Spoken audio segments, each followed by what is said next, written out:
Good morning to all. Bharat की भूगोल की कक्षा में आपका स्वागत है। पूर्व के वीडियो में हमने अपवा तंत्र, अपवा प्रतिरूप तथा उसके बाद हिमालय का जो अपवा तंत्र है उसके बारे में अध्ययन किया। आज के वीडियो के अंदर हम प्रायद्वीपीय जो भारत है उसका और हिमालय और प्रायद्वीपीय भारत के अपवा तंत्र का एक तुलनात्मक अध्ययन प्रस्तुत करेंगे। प्रायद्वीपीय भूभाग, जब हमने भौगोलिक भागों में भारत को विभाजित किया था तब आपके समक्ष ये बात भी रखी थी कि जो प्रायद्वीपीय भारत का जो भाग है वो गोंडवाना लैंड का भाग रहा है और भारत का सबसे पुराना आदितन भूभाग है। तो इस कारण से यहाँ पर जो बहने वाली जो नदियाँ हैं वह भी भारत की सबसे पुरानी नदियाँ रही हैं। अगर इनकी विशेषताओं की हम बात करें तो लंबे समय तक अनाच्छादन और अनाच्छादन, जिसमें अपर्दन और अपक्षय की दोनों प्रक्रियाओं को शामिल करते हैं, उसके कारण इन नदियों के द्वारा वर्तमान के अंदर क्षैतिज अपर्दन अधिक देखने को मिलता है। लंबवत अपर्दन की जो प्रक्रियाएं हैं अब यहाँ देखने को नहीं मिलती। साथ ही जो गोंडवाना लैंड का भाग या प्रायद्वीपीय भाग के उत्तर उत्तर पूर्व के अंदर खिसकने के कारण यहाँ पर कई भूगर्भिक जो परिवर्तन थे, फॉल्ट्स का निर्माण हुआ।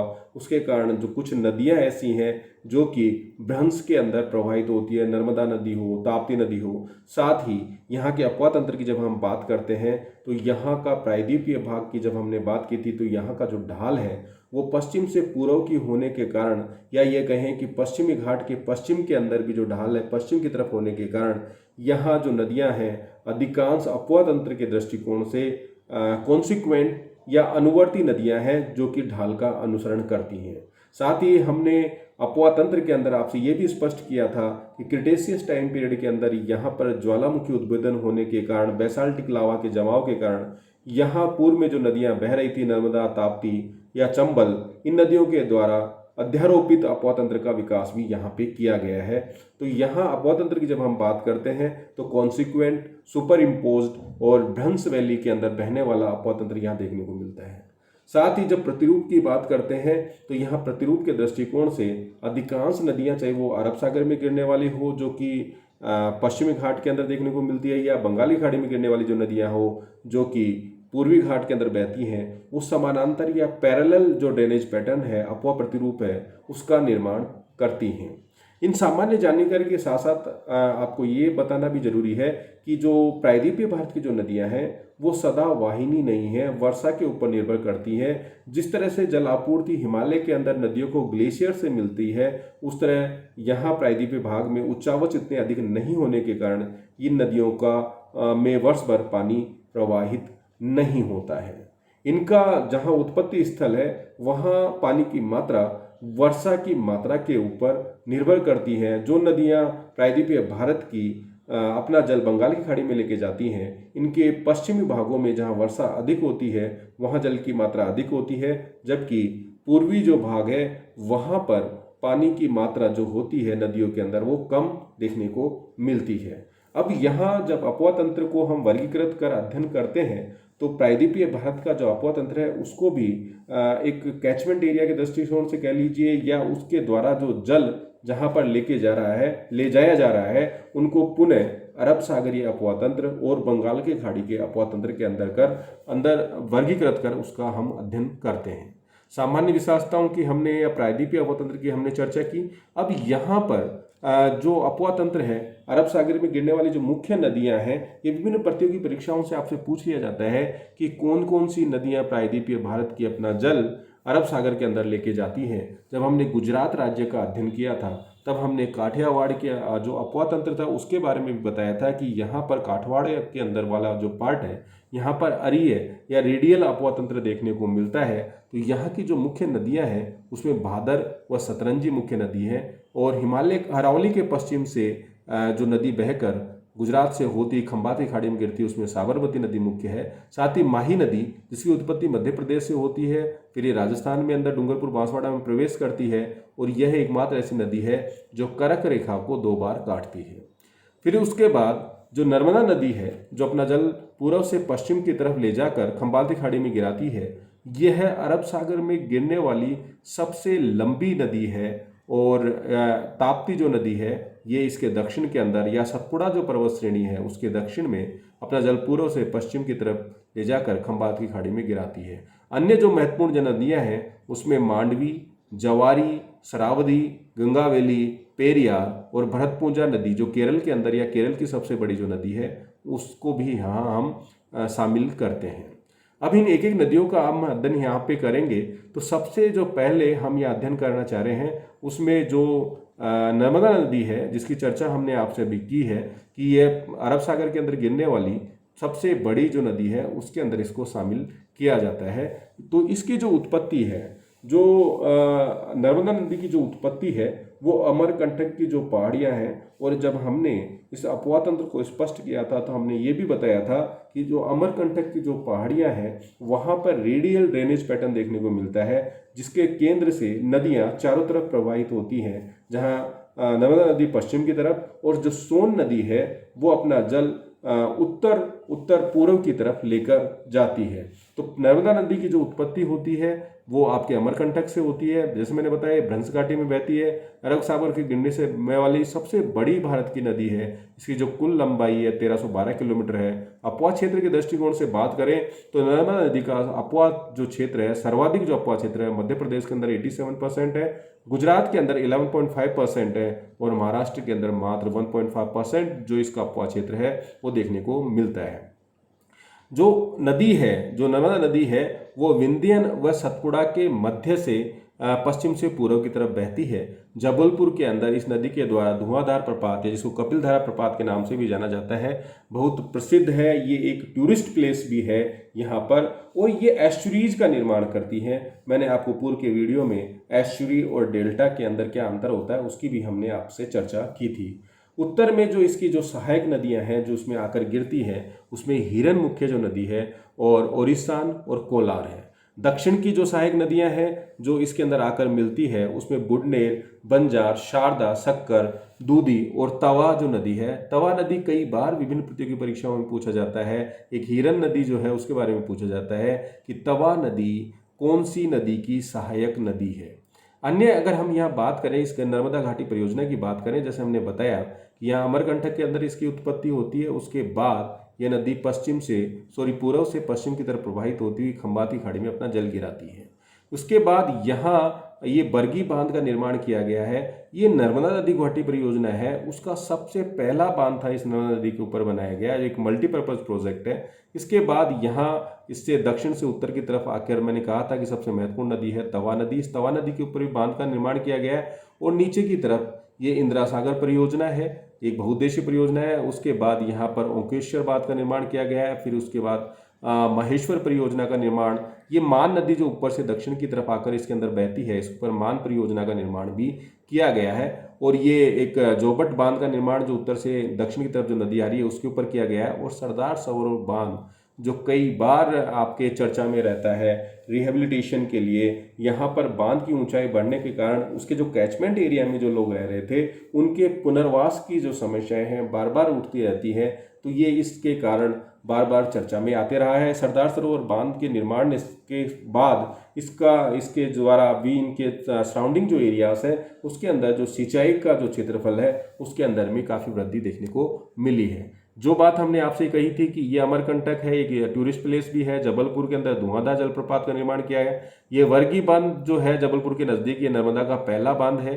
उसके बाद भेड़ा घाट, और जहां हमने कहा था कि धुआंधार या कपिलधारा प्रपात है, ये एक टूरिस्ट प्लेस है। उसके बाद हमने कहा कि इंदिरा जो सागर परियोजना है ये खंडवा जिले के अंदर है, एमपी के अंदर। देश की सबसे ज़्यादा जल ग्रहण इसका जो वाटर कलेक्शन है वो सबसे बड़ा देखने को मिलता है। ये एमपी के कुछ जिले हैं जहां इसके द्वारा सिंचाई की जाती है, 1000 मेगावाट विद्युत भी पैदा की जाती है। ओंकेश्वर जो बांध परियोजना है इसके द्वारा 520 मेगावाट की जाती है।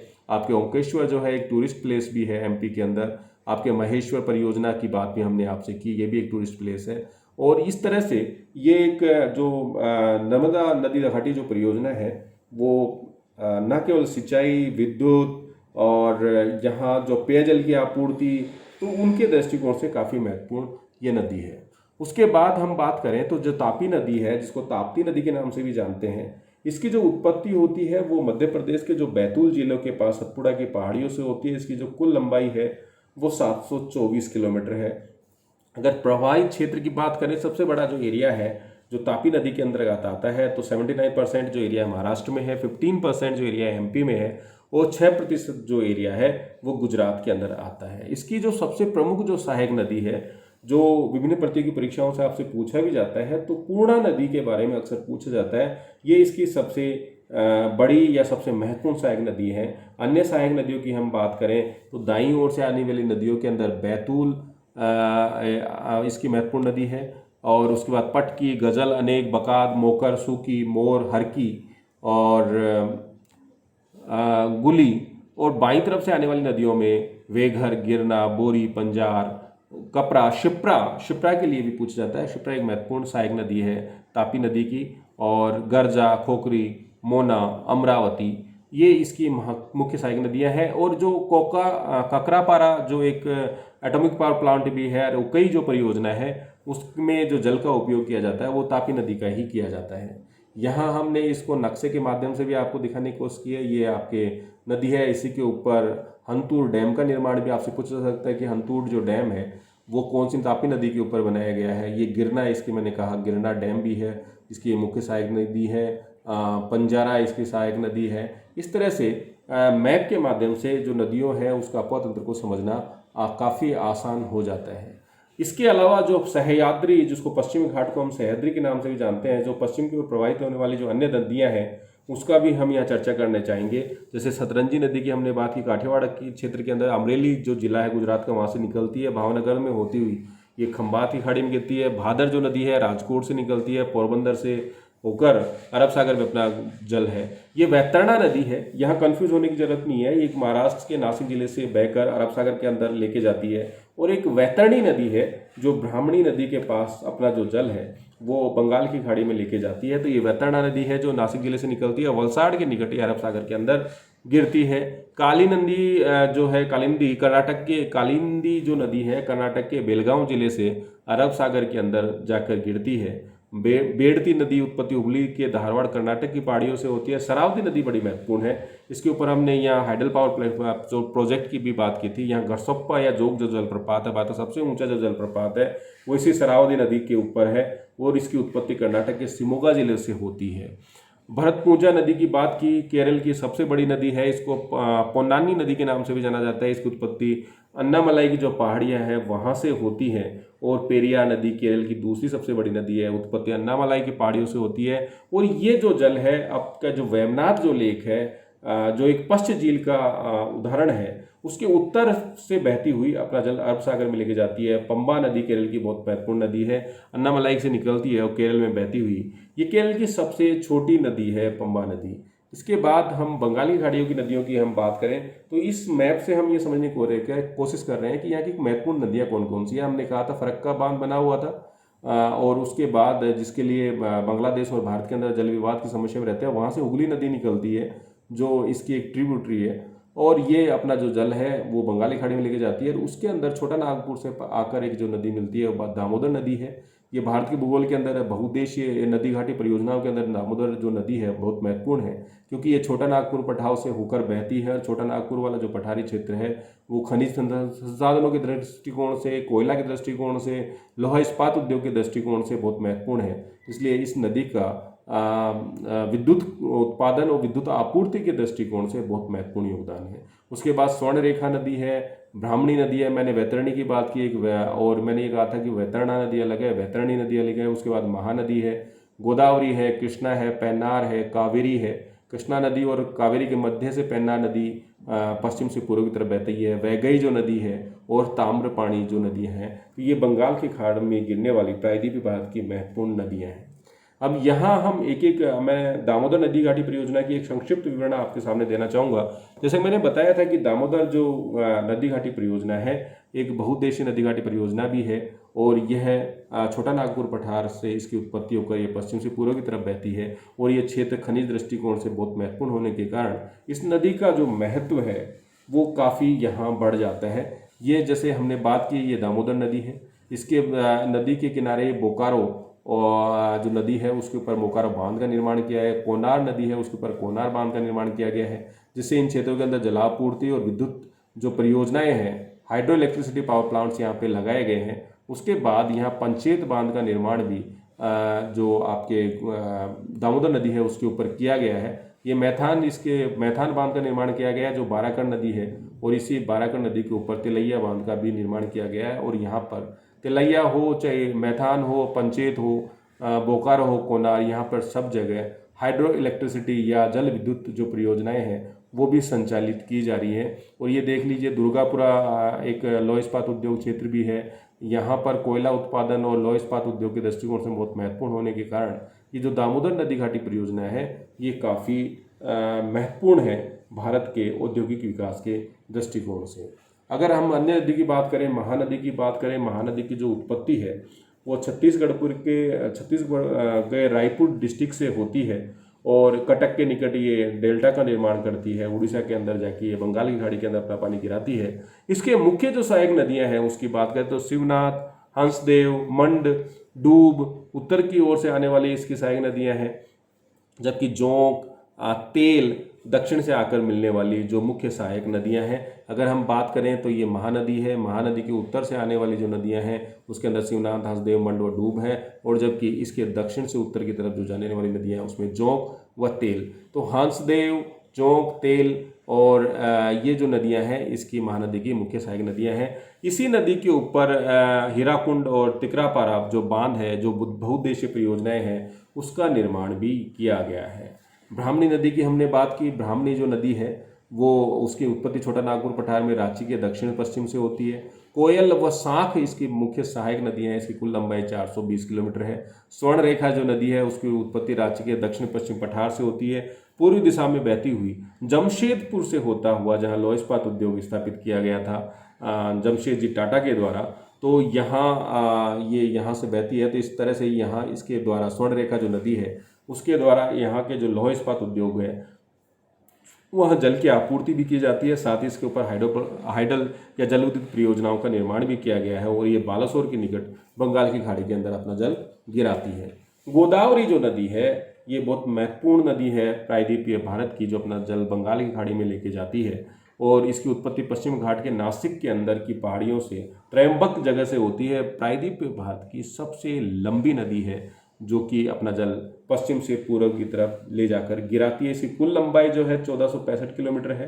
कुल जल प्रवाह इसका 3,13,812 वर्ग किलोमीटर है। इसका जो अगर अक्वा क्षेत्र की बात करें तो सबसे ज़्यादा जो भाग है महाराष्ट्र के अंदर 44%, आंध्र प्रदेश के अंदर 23%, 20% इसका एमपी के अंदर है। उसके अंदर आने वाली जो मुख्य सहायक नदियां हैं, उत्तर से जो सहायक नदियां आकर इसमें जो गिरती है उसमें परिणीता, पूर्णा, पेनगंगा, वर्धा, वेनगंगा, इंद्रावती जो नदी है ये छत्तीसगढ़ से उत्तर से दक्षिण की तरफ आती हुई यहाँ इसके अंदर गोदावरी नदी के अंदर मिल जाती है। दक्षिण की नदियों की बात करें तो मंजीरा इसकी मुख्य सहायक नदी है। हैदराबाद के पास में ये गोदावरी नदी से मिल जाती है। मैप के अंदर भी अगर हम इसको देखें तो ये आपके नासिक से गोदावरी नदी चल रही है, ये मंजरा नदी है, यहाँ हैदराबाद है, और ये दक्षिण से उत्तर की तरफ जाकर इसमें मिल जाती है। ये पेनगंगा और ये वर्धा है, इसके अंदर वेनगंगा नदी आकर मिलती है। पेनगंगा, वेनगंगा, वर्धा। उसके बाद ये इंद्रावती जो नदी है वो है, ये सबरी नदी है, ये भी उत्तर से दक्षिण की तरफ इसके अंदर आकर गिर जाती है। फिर ये बाद में वे ऑफ बंगाल के अंदर यहाँ पे यनम भी है, जो कि पौंडीचेरी का जो हमने अलग अलग भागों में माहे, यनम उसके अंदर डिवाइड कर रखा है, तो यहाँ यनम की स्थिति यहाँ पर है। तो इस तरह से ये जो गोदावरी नदी है उसकी जो सहायक नदियाँ हैं उसकी हमने यहाँ चर्चा की। अब आती है कृष्णा नदी की हम बात करते हैं। इसकी उत्पत्ति महाबलेश्वर से होती है। इसकी कुल लंबाई 1400 किलोमीटर है। अपुआ क्षेत्र की बात करें तो 2,59,000 वर्ग किलोमीटर इसका है। सबसे अधिक जो अपुआ क्षेत्र इसका कर्नाटक के अंदर 44% है, 27% महाराष्ट्र में है और 29% आंध्र प्रदेश में है। प्रायद्वीप भारत की दूसरी सबसे बड़ी नदी है ये। इसकी सहायक नदियों की हम बात करें तो मुख्य जो सहायक नदियां हैं उसमें कोयना, यरला वर्णा, पंचगंगा, दूधगंगा, घाट प्रभा, मालप्रभा, भीमा, तुंगभद्रा और मूसी जो नदी है। मूसी नदी के ऊपर ही जो आपका जो हैदराबाद जो शहर है वो बसा हुआ है।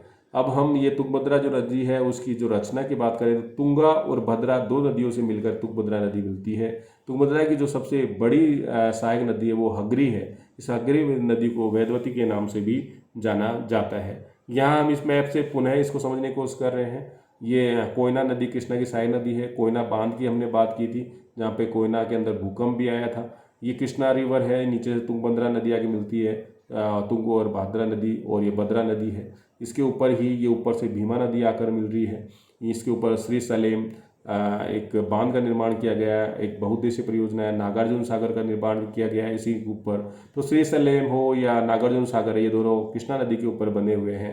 हैदराबाद मैंने कहा था मूसी नदी यहाँ से आती है। विजयवाड़ा जो एक आपके हिस्टोरिकल और कल्चरल दृष्टिकोण से महत्वपूर्ण शहर है, वो भी इस कृष्णा जो नदी है उसी के ऊपर बना हुआ है। अन्य मैप के अंदर इसको और अच्छे से हम समझने की कोशिश करेंगे। मैंने जैसे कहा कि कृष्णा नदी है, ऊपर से आकर इसके अंदर कोयना जो नदी है वो मिलती है। नीचे से इसके अंदर ये घाट प्रभा जो नदी है वो दक्षिण से उत्तर की तरफ बहकर इसमें कृष्णा नदी मिलती है। ये माल प्रभा नदी है जो दक्षिण से उत्तर की तरफ जाकर कृष्णा नदी के अंदर मिलती है। ये भीमा नदी की बात की जो उत्तर से दक्षिण पूर्व की तरफ बहती हुई इसके अंदर मिलती है। ये नागार्जुन सागर बांध है, ये श्री सलेम है। यहाँ पर आगे जो मूसी जो नदी है जिसके ऊपर हैदराबाद जो शहर बसा हुआ है, और ये तुंगभद्रा जो कि आपके तुंगा और वर्धा जो नदी है उसके मिलने से तुंगभद्रा नदी का निर्माण हुआ है। ये वेदावती है जो कि इसके अंदर आकर दक्षिण से उत्तर की तरफ जाकर मिलती है। अब आप कावेरी नदी की बात करते हैं। दक्षिण भारत की या दक्षिणतम भारत की एक बड़ी नदियों में से एक है। इसकी उत्पत्ति कर्नाटक के कुर्ग जिले के अंदर ब्रह्मगिरी के निकट से होती है, और इसका कुल अपवा क्षेत्र की हम बात करें तो 3% इसका केरल में है, 41% कर्नाटक में है, और 56% तमिलनाडु के अंदर है। मुख्य सहायक नदियों की हम बात करें तो हम मैप के अंदर भी हम इसको पुनः देखेंगे। हेमावती, लोकापावनी, सिमसा, हेरंगी और अर्कावती। और दक्षिण से या दाईं तरफ से आने वाले में लक्ष्मण तीर्थ, कबिनी, स्वर्णवती, भवानी और अमरावती। ये अर्कावती है, ये अमरावती है। सिम समुद्रम नाम का जो जलप्रपात है वो इसी नदी के ऊपर बना हुआ है। यह दो धाराओं में ये दक्षिण के अंदर जो ट्रिब्यूटरीज में बच जाती है, जो जब ये बंगाली खाड़ी के अंदर अपना जल लेके जाती है, दो भागों में बट जाती है। उत्तर वाला जो भाग है वो कोलेरियम के नाम से, व दक्षिण भाग जो है कावेरी के नाम से जाना जाता है। इसके प्रवाह क्षेत्र को rice bowl of south India के नाम से भी जाना जाता है। मैसूर से 20 किलोमीटर दूरी पर इस पर कृष्णा सागर जलाशय का निर्माण भी किया गया है, और इसी नदी के ऊपर ये होगेनकल जलप्रपात भी स्थित है। और इस होगेन जलप्रपात के पास में भी बांध के निर्माण के कारण कर्नाटका और तमिलनाडु के अंदर एक जल विवाद की समस्याएं बनी हुई है। कावेरी नदी के लिए कहा जाता है कि इस नदी के अंदर जो बंगाल की खाड़ी का तटवर्ती जो क्षेत्र है वहाँ पर पानी वर्ष भर रहता है। इसके लिए ये कहा जाता है कि इसकी जो उत्पत्ति स्थल है वहाँ पर इसको जो पानी है, जब आपका मानसून आता है तो वहाँ पर जल की आपूर्ति हो जाती है, और जब बंगाल की खाड़ी के अंदर अपना पानी गिराती है तो वहाँ पर लौटते हुए मानसून से वर्षा होने के कारण इस नदी के अंदर वर्ष भर तटवर्ती क्षेत्रों के अंदर पानी बना रहता है। अब इसके अंदर हमने ये जल विवाद के कारण जो एलोकेशन किया गया, कितना क्यूबिक वाटर अलग अलग जिलों राज्यों को दिया गया उसकी बात की है। यहाँ हम इसकी जो सहायक नदियाँ हैं उसकी हम बात कर रहे हैं। ये गोदावरी के बाद हमने बात की, गोदावरी यहाँ से आती है। सिमसा जो नदी है ऊपर से आ रही है, और यहाँ इसके काबिनी नदी है जो कि दक्षिण से उत्तर की तरफ आकर इसमें अंदर मिल जाती है। और यहाँ मैटूर जो बांध है उसका भी निर्माण यहाँ पर किया गया है, और ये अमरावती नदी है, ऊपर से अर्कावती नदी इसके अंदर आकर मिलती है। तो इस तरह से ये ग्रांड एंडिकट है यहाँ पर कावेरी नदी के ऊपर, और यहाँ ये दो जगह के अंदर ये डिवाइड हो जाती है, जिसकी बात हमने यहाँ पर की। अन्य अगर प्रायद्वीप भारत की बंगाली खाड़ी में गिरने वाली नदियों की हम यहाँ चर्चा करें तो पेन्नार जो नदी है जो कृष्णा कावेरी के मध्य से गुजरती है, इसका कुल जो जल क्षेत्र की बात करें या अपवा क्षेत्र की बात करें तो 55,213 वर्ग किलोमीटर है। पलार नदी उत्पत्ति कर्नाटक के कोलार जिले से होती है, आंध्र प्रदेश के चित्तूर, तमिलनाडु के अर्काट जिले में प्रवाहित होती है। वैगई नदी बड़ी महत्वपूर्ण नदी है। ये उत्पत्ति तमिलनाडु राज्य के मदुरई जिले से होती है, वर्षानंद की पहाड़ियों से। मदुरई जो शहर है वो वैगई नदी के ऊपर स्थित है, जो एक बहुत कल्चरल दृष्टिकोण से बहुत महत्वपूर्ण शहर है। ताम्रपर्णी नदी तमिलनाडु राज्य के तिरुनेलवेली जनपद से इसकी उत्पत्ति होती है। उद्गम दक्षिणी सह्याद्री के अगस्त्यामलाई पहाड़ियों से होता है इसका, और ये मन्नार की खाड़ी के अंदर अपना जल ले जाकर गिराती है। यहाँ हम उत्तर हिमालय व प्रायद्वीपीय भारत की नदियों का हम तुलनात्मक अध्ययन भी यहाँ प्रस्तुत कर रहे हैं। मैंने जैसे कहा कि हिमालय की जो नदियाँ हैं उसको हिम और वर्षा दोनों से पानी मिलता है, इसलिए ये सदा नीरा सदा वाहिनी नदियों के रूप में जानी जाती है। जबकि जो प्रायद्वीप भारत की नदियां हैं वो उसका जो जल का स्रोत है वो मात्र वर्षा है, वर्षा ऋतु के ऊपर आधारित होने के कारण ये वर्षा वाहिनी नदियां कही जाती हैं। इसके अंदर वर्ष भर जो पानी है वो नहीं रहता है। अब अन्य नदी की बात करें, अन्य जो अंतर है, हिमालय नदी पर्वतीय क्षेत्रों में बहती है, इनकी जो निर्माण है वो हिमालय की कुछ नदियां हिमालय से पूर्व की हैं, लेकिन अधिकांश जो नदियां हैं उनकी जो उत्पत्ति है हिमालय के निर्माण के बाद में हुआ है। तो इसलिए ये नदियां नवीन नदियों के रूप में जानी जाती हैं। ये नदियां अभी युवावस्था में है और इनके द्वारा क्षैतिज अपरदन की तुलना में लंबवत अपरदन तेजी से किया जा रहा है। तो और प्रायद्वीपीय जो नदियां होती हैं वो प्रौढ़ावस्था में जा चुकी है, सबसे पुरानी नदियां हैं, इनके द्वारा लंबवत अपरदन अब नहीं होता है क्योंकि इन अपने आधार तल को प्राप्त कर लिया है। तीसरा जो अंतर है, हिमालय की नदियों के द्वारा जो घाटियों वैलीज का जो निर्माण किया गया है, जबकि और यहाँ पर ढाल जब मैदानी क्षेत्रों के अंदर आता है वहाँ पर मार्ग में परिवर्तन की समस्याएं ज़्यादा देखने को मिलती है। प्रायद्वीपीय नदियाँ भ्रंश घाटी के अंदर प्रवाहित होती हैं। हिमालय की नदियों के द्वारा गॉर्ज का निर्माण किया गया। प्रायद्वीपीय घाटी के द्वारा प्रायद्वीप भारत की जो नदियाँ उनके द्वारा गॉर्ज का निर्माण नहीं किया जाता क्योंकि इन्होंने अपने आधार तल को प्राप्त कर लिया। इनके लिए पार्श्ववर्ती अपरदन ज़्यादा किया जाता है। पर्वतों को छोड़कर मैदानी क्षेत्रों के अंदर जो हिमालय की जो नदियां हैं वो नौगम्य है, लेकिन प्रायद्वीपीय भारत की नदियों के अंदर वर्षा के ऊपर निर्भर करने के कारण, वर्ष भर पानी नहीं रहने के कारण नौगम्य के दृष्टिकोण से उतनी महत्वपूर्ण नहीं है। हिमालय की नदियों में अन्य जो सहायक नदियां हैं या कुल मिला के नदियों की जो संख्या है वो काफ़ी अधिक है। प्रायद्वीपीय भारत में नदियों की जो संख्या है वो कम है, सहायक नदियों की संख्या भी कम है और प्रायद्वीपीय नदियों जो हैं वो सीधे मार्ग का अनुसरण करती हैं, जबकि हिमालय की नदियां क्योंकि एक युवावस्था में है ये नदियां, इनके द्वारा लंबवत अपरदन व मार्ग परिवर्तन या मियंडर का जो निर्माण होता है वो ज़्यादा देखने को मिलता है। और हिमालय की नदियों में वर्ष भर पानी रहने के कारण सिंचाई के लिए जल की आपूर्ति या जल की क्षमताएं ज़्यादा होती है प्रायद्वीप भारत की नदी की तुलना में। अपवातंत्र की बात करें तो यहाँ का जो अपवातंत्र है, हिमालय की जो नदियाँ हैं वो पूर्ववर्ती अनुवर्ती दोनों तरह की नदियाँ यहाँ देखने को मिलता है अपवातंत्र, जबकि प्रायद्वीप भारत की जो नदियों के अंदर अपवातंत्र देखने को मिलता है वो अनुवर्ती कॉन्सिक्वेंट टाइप का ज़्यादा देखने को मिलता है। अपरदित पदार्थों की मात्रा, क्योंकि अपवा क्षेत्र ज़्यादा है, नदियों की लंबाई अधिक है हिमालय की, इसलिए इनके द्वारा जो गाद का जो मात्रा होती है, अपरदित पदार्थों की जो मात्रा है वो हिमालय की नदियों के अंदर ज़्यादा होने के कारण बाढ़ की समस्या यहाँ देखने को मिलती है। जबकि प्रायद्वीप भारत की नदियों के अंदर वर्षा आधारित होने के कारण, इन नदियों के अपरदन की क्षमताएं सीमित होने के कारण, आधार तल को प्राप्त कर लेने के कारण, ढाल कम होने के कारण, इसके अंदर गाद या अपरदित पदार्थों की मात्रा कम होने के कारण प्रायद्वीपीय भारत की जो नदियां हैं उसके अंदर बाढ़ की जो समस्याएं हैं वो तुलनात्मक रूप से कम देखने को मिलती है। हिमालय की जो नदियां लंबी हैं, अधिक अपवा क्षेत्र है, प्रायद्वीप भारत की नदियां छोटी हैं, कम अपवा क्षेत्र है। हिमालय की नदियों के द्वारा डेल्टाओं का निर्माण किया गया है, जबकि जो प्रायद्वीपीय भारत की जो नदियां हैं उनके द्वारा जो डेल्टाओं का जो निर्माण किया गया है वो अपेक्षाकृत काफ़ी छोटे हैं, या जो डेल्टा है उनकी जो आकार है वो काफ़ी छोटा हमें यहाँ देखने को मिलता है। तो इस तरह से हमने प्रायद्वीपीय भारत और हिमालय की जो नदियां हैं उसका हमने तुलनात्मक अध्ययन भी प्रस्तुत किया। साथ ही इन नदियों का जो अपवा जो क्षेत्र है, इन नदियों का जल को जो दो भागों में डिवाइड किया, बंगाली खाड़ी, अरब सागर, उस अपवा तंत्र के आधार पे हमने इसको अध्ययन किया। तो यहाँ पर चाहे विभिन्न प्रतियोगी परीक्षाओं हो या मैप वाला पोर्शन हो, वहाँ पर आपको इस तरह के सवाल भारत के अपवा तंत्र वाले से आपसे ये पूछा जाता है, भारत के अपवा तंत्र का वर्णन करते हुए उत्तरी भारत और प्रायद्वीप भारत की नदियों का तुलनात्मक अध्ययन प्रस्तुत कीजिए। आपसे ये भी पूछा जा सकता है, चाहे वो यूपीएससी हो, चाहे स्टेट पीसीएस हो, या विभिन्न जो ग्रेजुएशन लेवल की या पीजी लेवल की एग्जाम्स होती हैं, कि हिमालय के अपवा तंत्र का विस्तृत वर्णन प्रस्तुत कीजिए। आपसे ये भी पूछा जा सकता है कि हिमालय और प्रायद्वीप भारत की जो नदियां हैं उसके अपवा प्रतिरूप का अध्ययन प्रस्तुत कीजिए। तो यहाँ इन स्लाइड्स के माध्यम से मैंने आपको ये सब चीज़ें एक्सप्लेन करने की कोशिश की है और मुझे लगता है कि आपको ये चीज़ें समझ में आई होंगी। आपसे मैं बार बार रिक्वेस्ट करता हूँ, अगर आपको ये वीडियोज़ पसंद आते हैं इनको लाइक भी कीजिए, सब्सक्राइब कीजिए। अगर आपको कोई दिक्कतें हैं, समझने में दिक्कतें आ रही हैं, तो कमेंट आप कर सकते हैं। उन कमेंट्स के आधार पे हम इस वीडियोज़ की क्वालिटी के अंदर, मैटर के अंदर हम सुधार कर आपके साथ उनको शेयर कर सकते हैं। नमस्कार, धन्यवाद।